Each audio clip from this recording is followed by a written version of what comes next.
আজকে তোমাদের কাছে আমি আমাদের শ্মশানকালী মন্দিরটা শেয়ার করব। আমরা তো তোমাদের বলেছি ভাইফোঁটার সময় 2 দিন থাকি, তো তারপরের দিন সকালে চলে আসি। তো সেদিন সকালে মা আর বাবা আসতে দিল না কোনো মতে, বললো বিকেলে, সকালে খাওয়া দাওয়া করে বিকেলে যাবি। তো তারপর ভাবলাম যে তাহলে মা কালী মন্দিরে একটু প্রণাম করে আসি। শ্মশানকালী মন্দিরে আমাদের অনেক বড় মেলা হয়, বুঝলে, উৎসব হয়, মানে পয়লা চৈত্রতে কুমারী পূজন হয়, অনেক রকম হয়। তো আমরা যাচ্ছি, তো আমাদের পাশের ঘরে আমার এক দাদা বললো যে আমি ওই সাইডে যাবো, তো দুজনকে পৌঁছে দেবো, মানে আমি আর টুম্পা যাচ্ছিলাম। তো টুম্পাকে বললাম চল, দিদি বাড়িতে রান্না করছে।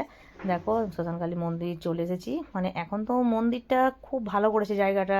এগুলো পুরো মেলা বসে, 2 দিন ধরে যাত্রা হয়, অর্কেস্ট্রা হয়, অনেক প্রোগ্রাম করা হয়। মানে পয়লা চৈত্রতে হয়। আগে যেতাম, এখন বিয়ের পর আর যাওয়া হয় না, মানে বিয়ের পর আর যাইনি, খুব মিস করি। আর মা কালী ঠাকুর আছেন, মা কালী পুজো করছিলেন ভট্টাচার্য মশাই, তারপরে আমরাও পুজো দিলাম, মা কালী মন্দিরে পুজো দিলাম, একটু বসলাম, প্রসাদ খেলাম, ভালো লাগে। আর দেখবে বন্ধুরা, মন্দিরে গেলে তো মনটাই আলাদা হয়ে যায়, তাই না? মানে অনেক বছর পর এখানে গিয়ে একটু বসলাম, অনেক বছর পর। আর ওই সাইডে সব ঠাকুর আছেন, অনেক ঠাকুর আছেন। আর ওইখানে একটা মানে ঠাকুর আছেন, আর আমাদের পাতাল, মানে পুরো পাতালের নিচে জল আছে, বুঝলে, এই জায়গাটাতে। তো এখানে এখন ওই জায়গাটা অনেক কিছু দিয়ে মানে কভার করা হয়েছে, না হলে বিপদ হয়ে যেতে পারে, কোনো যদি ছোট ছেলে মেয়ে যদি চলে যায়, পড়ে গেলে বিপদ হতে পারে।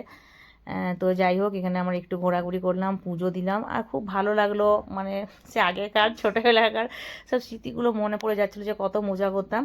তো তোমাদের কাছে এটা শেয়ার করলাম। তারপরে দেখছি যে আমাদের মেয়েরাও চলে এসেছে কালী মন্দির, আমার মেয়ে আর দিদির 2 মেয়ে। তো ওরা টোটো করে নিয়ে এসেছে, তো খুব ভালো হলো। তো আমাদের ওই দাদা বলেছিল যে তোদের জন্য থাকবো, তার মানে থাকো না, একটু পরে আমরা চলে যাবো, একটু মানে পুজো দিলাম, একটু বসলাম, ঘোরাঘুরি করলাম, আর যেখানে যাবো ফটো ভিডিও তো তুলবই। তারপরে ওখান থেকে আবার চলে এলাম। টাটা।